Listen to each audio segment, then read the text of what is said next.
Hello, everybody. Welcome to another episode of the Toon and the podcast. Hasn't been the happiest podcast over the last few weeks. There's been some bad results, some stuff to talk about. We're here to talk about the entirely predictable 2-0 defeat to Manchester City in the FA Cup. We'll talk about what it means for the season. We'll talk a little bit about the match, but not too much because there wasn't really too much to say about it. We'll talk about a little bit of the reaction as well, which has happened on social media and whether that is actually reflective of what the sort of general fan base opinion is, which it probably isn't, but we'll get into that. I've got Dimi. How are you, Dimi? Not too bad, mate. Just we're getting into a bad routine at the moment. It's sort of back to the bad old days where we're used to losing again, which is for about 2 years we weren't used to losing. We just never lost games. We were drawing and winning, and now all of a sudden we're just on this perpetual sort of seems like a losing streak consistently. But that's all right. We'll talk about it in a bit. But it could be a lot worse. Put it that way. It could be a lot worse, and we are here as ever to help keep the perspective and try and put a bit of context around what's going on at the club at the moment, because it's really not as bad as some would have you think. And with that in mind, Dimi, the first question I'm going to ask you is, as NUFC Twitter would have us believe, is Newcastle's season over with this defeat? Well, factually, it's not over because we've got another 2.5 months of the season, another 10 games to go. So, look, it's not over in terms of what we still can somewhat achieve in terms of finishing in the top 7. Obviously, the cup is something that we were striving for, and I mean, everyone knew when we drew Man City. I don't think there was a Newcastle fan anywhere around the world who thought we were going to win this game. We all thought it'll take either a miracle or penalty shootout or something like that, something freakish for us to win the game, given our form and our squad. So the cup was never going to be a real avenue for us to sort of keep the good vibes going. And there's still 2.5 months of the season to go, 10 games to go, and we're still only 3 points as it stands before West Ham play Villa later today. We're still 3 points only 3 points behind 7th, which is European football. So I think that's a big enough carrot for us to continue going and not pack the season in and just accept mid-table mediocrity. Yeah, Eddie was asked this question as well. I don't know if it was before this game or after it, but it must have been after because he just said, absolutely no way. Like, he would say that, but he's not. The players are still fighting. We want to try and get some form together. It's probably important to try and pick things up before the end of the season as well, just to raise the mood around the place a little bit, and give us a bit of positivity going into the summer and the new season. So it's going to be here before we know it, the summer, and there's a lot to do. We'll be talking all about that as we get closer to that, I think.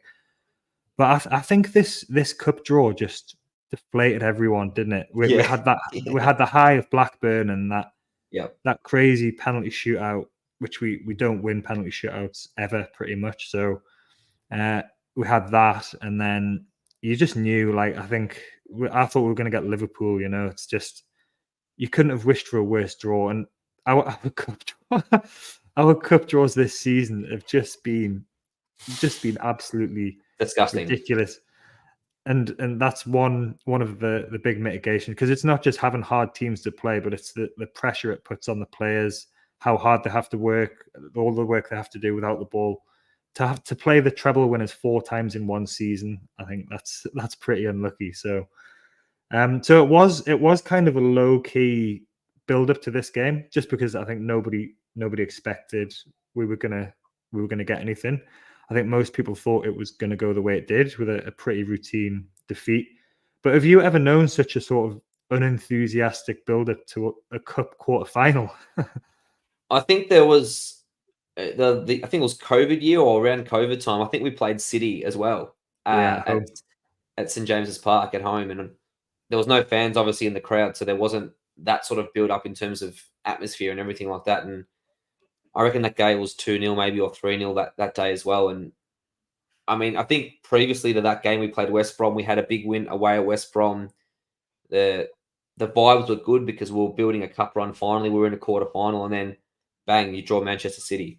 And it just seems like anytime we think we can get some sort of glimmer of a cup run or glimmer of something this season, we've just been smacked down. And it's one thing being able to play Man City with our full capabilities, with our full team. We're probably still not up to that level, or probably nowhere near that level. Mm. But with a half fit squad and a team who's out of form, and we're just no match. And it is, unfortunately, this morning was a throwback to the old Rafa days and even the Steve Bruce days, in terms of going to these big clubs and just trying to hang on and hold on, and maybe you'll fluke something.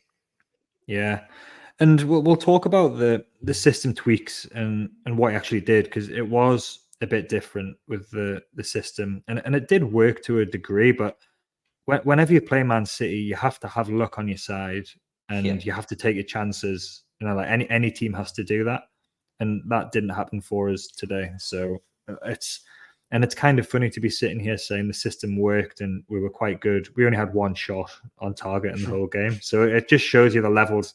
I think City could have clicked up another couple of gears if they'd really had yeah, to. yeah, It was a training exercise for them, which is pretty disappointing, really. Like with the after the hopes that we came into the season with, the fact we've already beaten them once this season as well. It would have been a completely different matter this if it was at St James's Park. I think even with the injuries we've got, we still had some good players out there. So I think with home crowd, uh, we could have had a more of an effort at this game. And the other thing as well about it is, even if we'd have reached the final of the FA Cup, we probably would have got into Europe through that as well. So that would have been another big bonus to that. But it wasn't to be, as it often isn't whenever you draw to play against Man City. So um, it was a bit of an unenthusiastic build-up. We're kind of getting to the point with Eddie Howe as well now, where people are picking holes in everything he says in press conferences before games. The tide's not turning against him from the general fan base, but it is a bit on social media.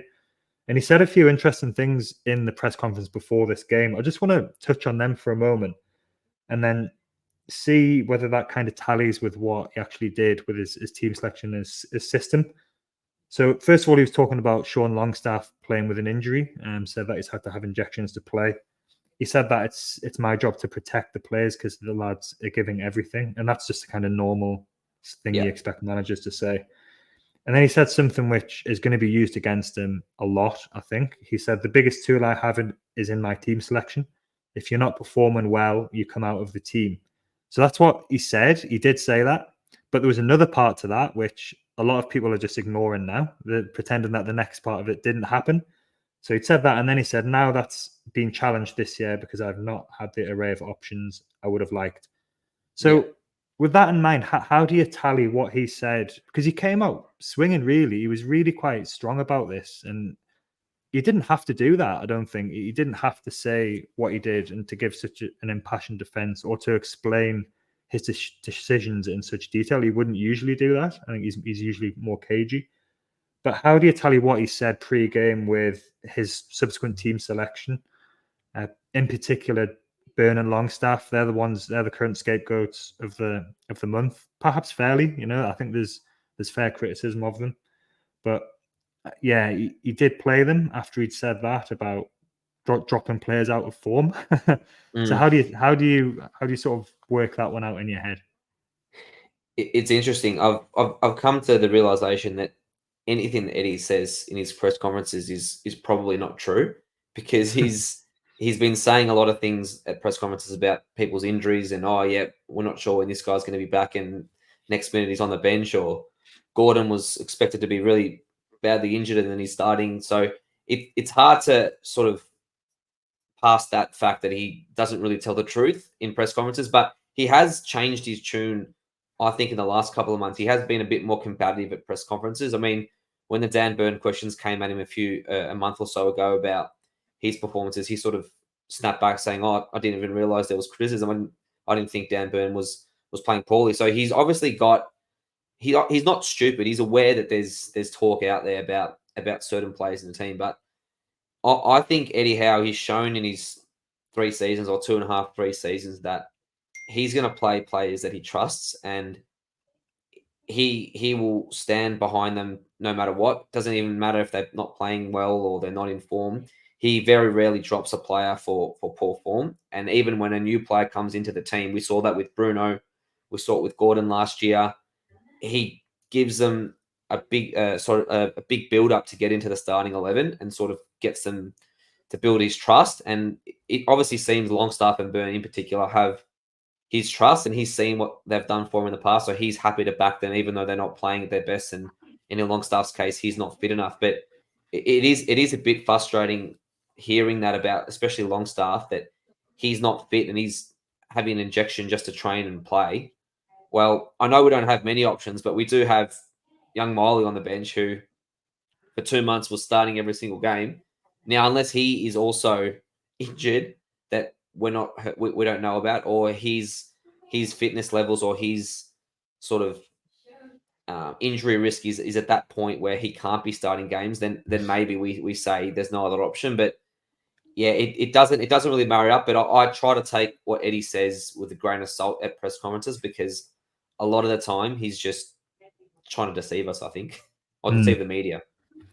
Yeah, and he did say about Miley as well, like he needs protecting. Like he should not have played 25 games this season. So he's played a lot more football than he ideally should have done. But you're right, he's there as an option. And it does happen where players get, players who are in bad form, because Longstaff's in bad form. Let's not sit here and insult everyone's intelligence. And Byrne has not been in the best form, although I don't think that's actually been as bad as has been made out sometimes. He scored, but they both scored important goals at Fulham in the Cup, and then Byrne was man of the match in the Villa game. So I think that's gone a bit overboard at times, and clearly Lewis Hall is not trusted to play left back, and Matt Targett's coming back from injury. Tino is out after getting kicked all over the place at Stamford Bridge as well. So let's just have a look at what the team actually was. It was what was it, 2:30 in the morning when this team came out. And I was awake at that point. I'd just been up with one of my kids, so and I had to double look at this a few times and check what was going on. So we did have basically 4 centre backs on the pitch, if you count Byrne as a centre back, and then Murphy was up there on the graphic right below Dubravka, so it was obvious he was playing at right back or right wing back. Bruno, Longstaff, and Willock, and then Gordon and Isak, who were clearly going to be up in like a 2 setup. So Eddie, one of the things he's criticised for is not changing his system. He did change it in this game, and he went to 5 at the back, or wing backs, if you want to put it that way. When Keegan spoke to Simon Hill the other day, Simon told Keegan that sitting back would not work against Man City and would be best off pressing them and attacking them a bit. So what do you think the logic was behind this team selection? And did we actually sit back and try and soak pressure up, or did you see something else from the system and the formation we played when the game started? The logic, I think, was Eddie wanted to get the game to the second half, in my opinion. I think he wanted to get the game to an hour and be in the game, either level or down by maybe 1 goal, and then perhaps change it back to 4 at the back and bring on maybe Miggy, bring on Anderson and for half an hour and see if he can pinch the game. I don't know why we chose this game to play the 5. It was the first time since Brentford, his first home game, that we actually had 5 at the back.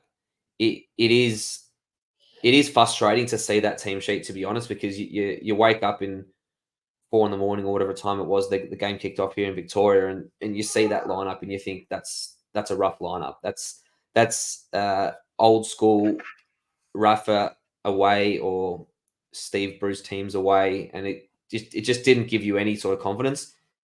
Judging by the game how it went though in the first half, we did try to press up and we were stepping up on them and trying to catch them out. But again, Man City are a world-class team, and it's not like they have never seen a press before. So pressing them is not real, unless you do it coordinated and unless you've practiced it over and over again, it's not going to work, because if one player doesn't do it properly, then they're out. And if you look at the team that we've got at the moment, we're not playing with 10 outfield players in great form, and we're clearly this morning we're experimenting with a 5 at the back that we haven't done for 2.5 years. So it wasn't really going to work the pressing with that formation. I think more Eddie was trying to get the game into some sort of parity or some sort of give us a hope with half an hour.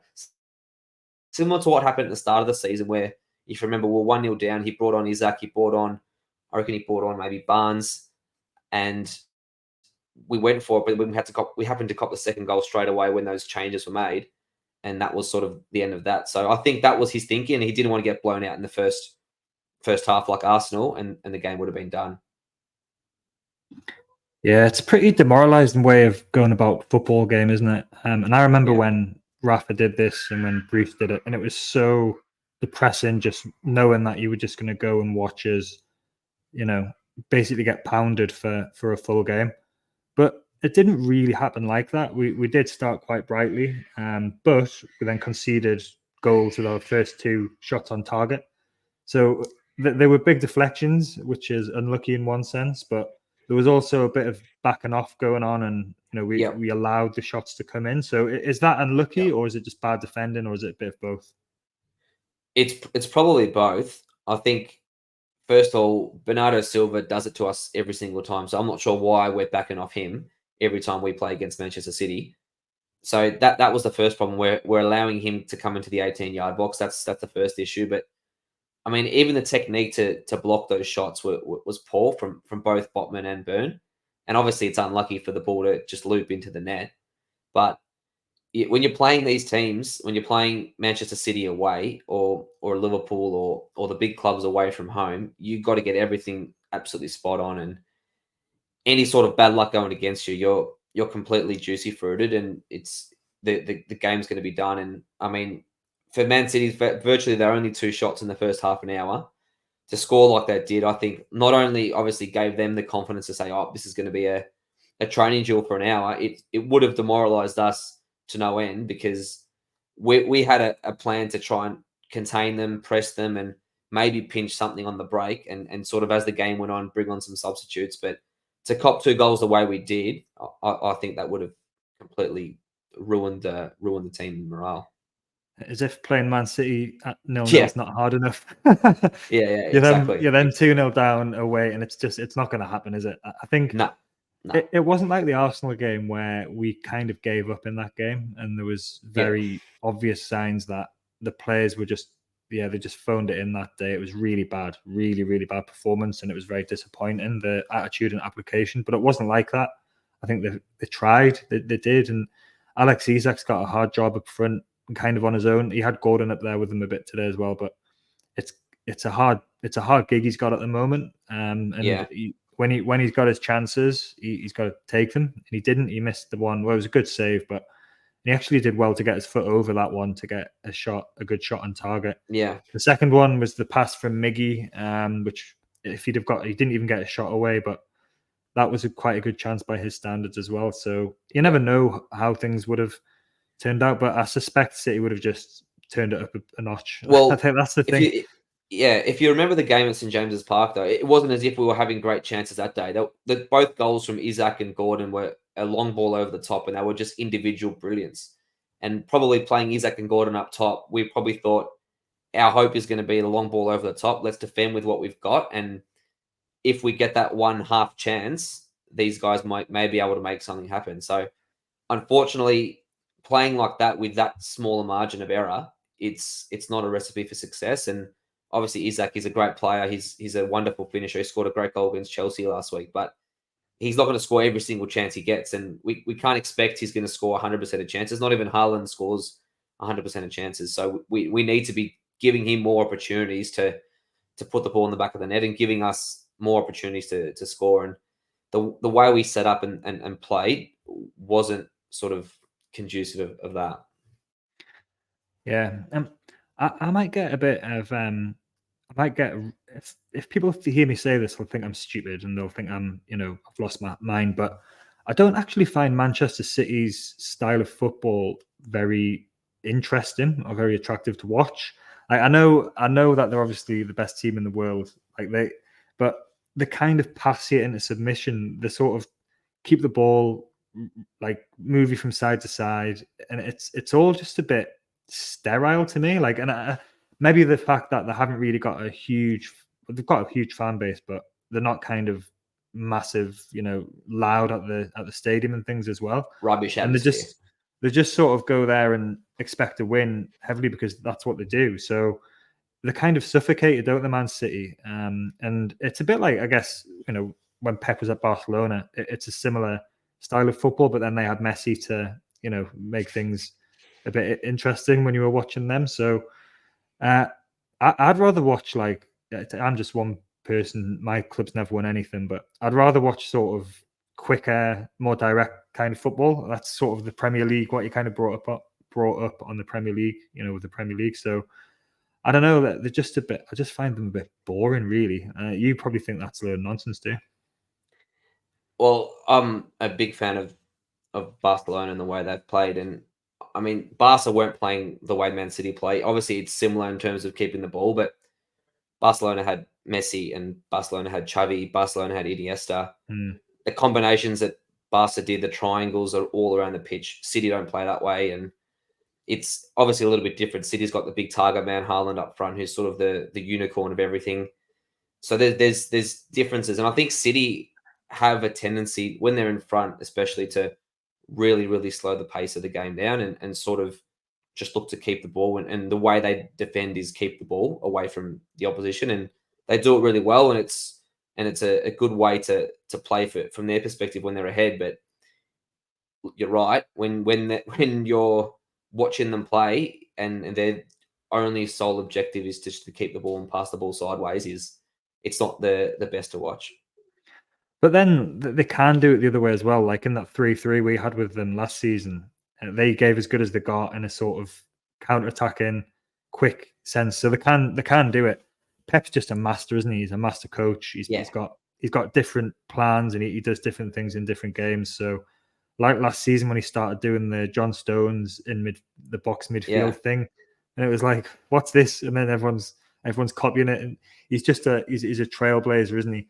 And it's probably going to be they're gonna dominate. Probably they might not win the league this season, but they probably will. Let's be fair, but they're going to dominate for as long as he's there. So hopefully for us, when we do finally get anywhere near that level consistently, which might not happen for a while with the financial restrictions we're under, but hopefully he's long gone and they've had a bit of a drop off, because football's cyclical as well. Like clubs can't stay at the top forever. And when they've had a manager like that, this probably will be a drop off, but we're probably a long way from that at the moment. The rest of the game was just a bit of a training exercise. Yeah, it was the middle of the night. It was hard to pay too much attention to what was going on, but nothing really was. Is there anything else you wanted to pick up or that you'd noted from the game, or were you kind of dozing at the same time as well? Yeah, it was hard to watch at 5:45 in the morning when City are just dominating the ball, and you're going to lose the game, but you have to watch the next 40 minutes of us losing and not having the ball. So, look, I thought the substitutes were quite decent. I thought Anderson, he sort of looked lively. Lewis Hall had some nice touches as well, and we not that we were putting them under any sort of pressure sort of thing, but we did have a bit more about us for about 5 or 10 minutes when they first came on, and I really want to see Elliot Anderson get some game time now that he's getting his feet wet and he's getting his match fitness back. He was a star of the preseason for us, and I made a big prediction in one of our preseason pods that I said if he was going to be pushing towards the England squad by the end of the season, that's how good I thought he looked and how good I think he can be. And I'd like to think that he's going to get a lot of game time in the next 10 games. And we lack a player like him who's a little bit different, who can dribble against a player, but he can hit a pass, he can score. I really hope he gets an opportunity in the last 10 games, and perhaps that could be the answer to our midfield problems. If we can get someone with a bit more energy and guile like he has, that may just unlock the rest of our midfield sluggishness. Yeah, and I saw a comparison with him that he's a bit like Ross Barkley. Barkley's been in good form this season for Luton, and they do have that kind of similar style. Good at dribbling, good at progressing the ball forward. They're quite creative. He was just so unlucky with his injury after he had such a good preseason, and there was quite a few calls for him to start the first game against Villa as well. We thought he might start instead of Tonali. but he hasn't even scored a goal for Newcastle yet, Anderson. So I think that's definitely on the agenda before the end of this season. And yeah, you're right. Like it's going to be, it was good. Like, and it was good to see Lewis Hall come and have some touches as well. So that the future with those young players is positive, and I think we'll come on to talk now about what the objective is for the rest of this season. And I think a lot of it is going to be preparing or starting to prepare for next season, maybe with a bit of the pressure off. Obviously, we've still got Europe to go for, but we've got 10 games to go, then 30 points to play for. We are 7 points off Man United in 6th, and we're 3 points off West Ham in 7th. Yeah. The Europe spaces are probably going to go down to 7th this season. I think that's all because of West Ham's win in Europe. It means that 5th is more likely to get a Champions League spot now. Yeah. The fixtures are quite good. We've got most of these teams around us to play at home, and we've got Man United away. But other than that, we've got all of our hard fixtures on paper out of the way now for this season. So we've got 2 home games coming up against West Ham and Everton. So win those 2 and things could look a lot brighter. But what do you think the objective is now for the club for the rest of this season, the last 10 games? We've got 2 weeks off now as well. We're going to go to Dubai first and have a bit of a break. But what do you think the plans and the target is for the rest of the season then? I think the target has to be 7th, to be honest. I think West Ham is still obviously in European competition, and they're going to be fully focused on that. I think there's a big opportunity for us to push for that 7th spot, and we just need something, I think, to hang our hats on for this season. We, as bad as we are at the moment, and as bad as it looks, we haven't been this bad the entire season.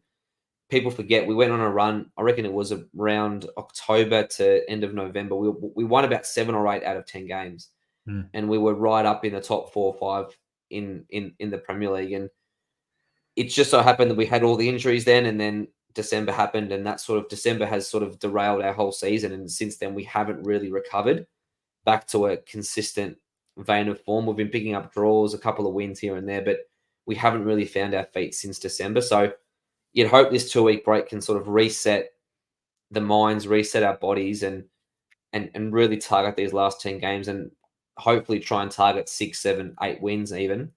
And that should be plenty to get in the top 7. And if we can end this season finishing top 7, two quarterfinal appearances in the cup, I mean, you can't be too disappointed. Obviously, we wanted to progress in the Champions League. We sort of not threw it away, but we were right in that Champions League qualification picture until the last minute, really, against AC Milan. And everyone knows, obviously, the injury situation. We don't need to go on and on about that. But I think it's important we finish the season with some sort of good vibes, because the vibes at the moment, not only on the socials, but I think obviously on the terraces and everywhere around the club, up and down the country, everywhere around the world, is not great. And pressure is coming for Eddie and the club, and a lot of that is probably coming from down south and external more so than internal at the club. But we want to make sure that the questions aren't going to continue to be asked. We want to make sure that there's stability at this club, because we saw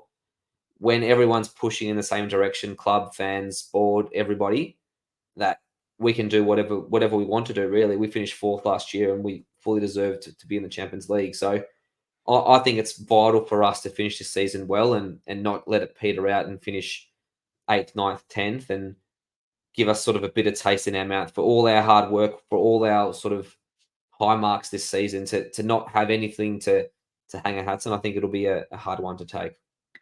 Yeah, and we've got a good opportunity with the West Ham and Everton games. Win those 2, we probably will be back in 7th, probably, and everyone will feel a lot happier about life. So, the club was on such an upward trajectory for the takeover obviously boosted everyone, but performances were still not good up until January, really, of that season. The Leeds game. Leeds was a huge my wedding win. night. Yeah, your wedding night, exactly, which you managed to watch in the bathroom, didn't you? So yep. Plastic fan. Yeah, but the trajectory at the club was so positive, and it's been constant up since that Leeds game, really. Like, there's just been good news after good news. We were signing players. We took the momentum from the escape from relegation, which was not even a relegation battle in the end. We took that into the next season. Obviously qualified for the Champions League. got to a cup final. It was just constant positive news all the time. That the atmosphere around the club was really good. I think we knew it wasn't going to continue like that forever, and then we had the Tonali situation was really troubling for us, and then all of the injuries that happened, we couldn't really afford to buy anyone in January. The kind of noises of caution from the club around FFP, the fact that the Premier League keep putting in new rules which are designed to, they're not, well, they are targeted at us. They would be targeted at any club who was in our position, but that's made things a bit harder as well. And with the form's dropped off on the pitch, so it started to feel a bit less positive. And it can be hard sometimes to try and keep perspective and look at the overall big picture. But I don't find that too difficult to do. I do when I'm talking to people on social media, but I'm generally positive still about the state of the club. I was just talking to someone before on social media. Since the takeover, we've qualified for the Champions League. We've been in a cup final. We've been in 2 cup quarterfinals, and we're very, very safe in mid-table now. So it's not all bad. It really isn't. And we do need to get to the end of the season. But like I said, there's still an opportunity in these last 10 games to get a bit of positive momentum back, to give some of the younger players an opportunity to come in and stake the claim for next season. And also the players who are there should be thinking, I've got to try and fight to keep in the squad next season. There probably isn't going to be a huge overhaul, but there is going to be movement, and we're going to be selling players and bringing players in. So people are playing for the future as well, So it's going to be a big end to the season, really. And let's hope we can get a bit of that positivity and a bit of that momentum back. And this break in Dubai for a bit of warm weather training hopefully will do them good. The majority of the squad will probably be there because not everyone's away on international duty. So, but let's just have a touch on.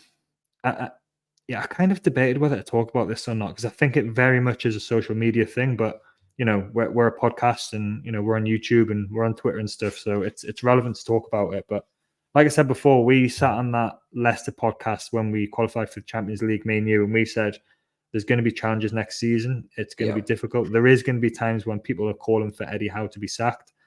There's kind of it was my hope that we wouldn't see that, but I didn't realistically think we wouldn't, because that's just the way modern football is now. Every defeat is a disgrace and embarrassment. Even draws quite often are. I've seen today that Eddie Howe's clueless. He's out of his depth. He's tactically rigid. He's too stubborn and too loyal. And there was actually a poll by someone which Toon polls retweeted, which was about whether Eddie Howe could build a team to compete for the Champions League qualification again next season. And 65% thought of about 3,500 thought that he could, and 35% thought he couldn't.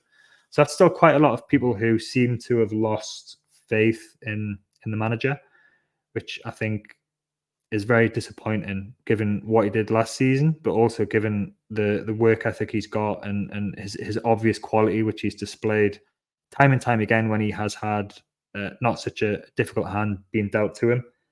But I understand the disappointment and the frustration, and I feel it myself after games. It's really after the Chelsea game was really frustrating, really disappointing.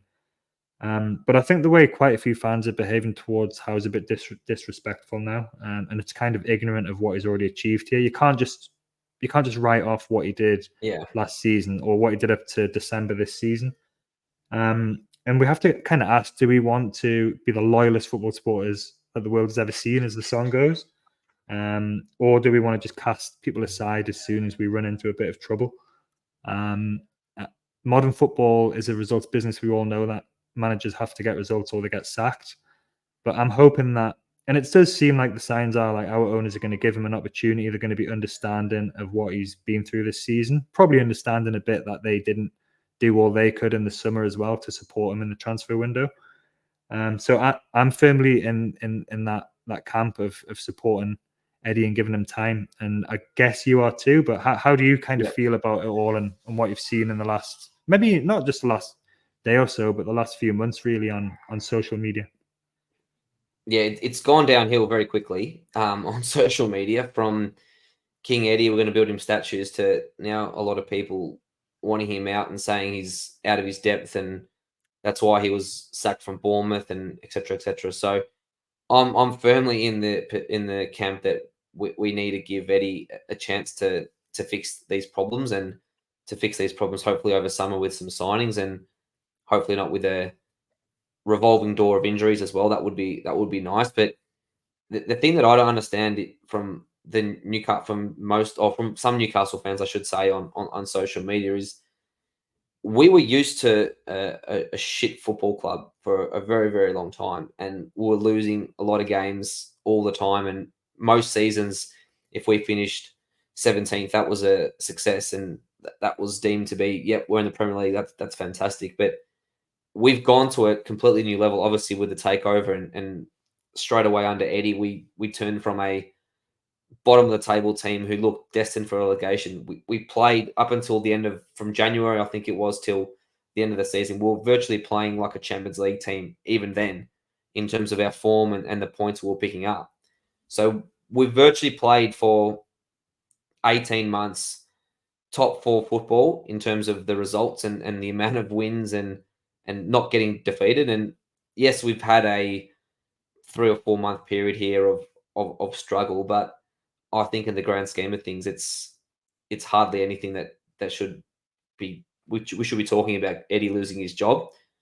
Like I was saying to you before the pod, I think we've turned into a real bunch of sport kids here because we got so used to so much positivity and never losing in a game and never conceding goals. We were so good defensively last season, and that was unheard of as well for Newcastle. We're years and years of watching Newcastle play in my lifetime. We just concede 2, 3, 4 goals a game virtually every week.